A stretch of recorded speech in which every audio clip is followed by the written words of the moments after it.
মোহাম্মদপুরের হাক্কারপাড় bridge, নবীননগর housing ও তুরাগ নদীর walkway এখন ছিনতাইয়ের হটস্পট। ৩১ আগস্ট বিকেলে হাক্কারপাড় ব্রিজে অটোরিকশায় যাত্রীকে অস্ত্রের মুখে লুট করে ছিনতাইকারীরা। এলাকাবাসী বলছে, এই ব্রিজে ছিনতাই এখন নিয়মিত ঘটনা। ১০ সেপ্টেম্বর নবীননগর হাউজিং এলাকায় ২ ছিনতাইকারীকে আটক করে গণপিটুনি দেয় জনতা। মারা যায় ২ জন। সিসিটিভিতে তাদের আগের ছিনতাইয়ের দৃশ্যও ধরা পড়ে।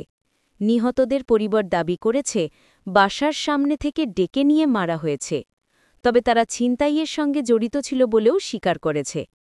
এরপর ৮ সেপ্টেম্বর তুরাগ নদীর ওয়াকওয়েতে আরেক ছিনতাইকারীকে পিটিয়ে হত্যা করে জনতা।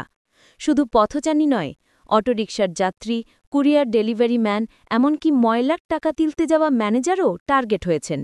অভিযোগ আছে, জামিনে বেরিয়েই আবারও এলাকায় ছিনতাইয়ে জড়াচ্ছে একই চক্র। অপরাধ বিশ্লেষকরা বলছেন, আইন-শৃঙ্খলা বাহিনীর দুর্বলতায় সাধারণ মানুষ অতিষ্ঠ হয়ে আইন নিজের হাতে তুলে নিচ্ছে।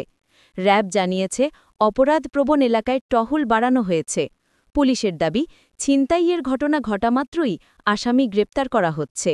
ইতিমধ্যেই ৭ শতাধিক ছিনতাইকারীকে আটক করা হয়েছে। তবুও হাক্কারপাড় ব্রিজ ও তুরাগ ওয়াকওয়ে ছিনতাইয়ের আতঙ্কে মানুষের জীবন অস্থির। বিশেষজ্ঞদের মতে, নিয়মিত এবং কার্যকর টহলই পারে এই ভয়াবহতা কমাতে।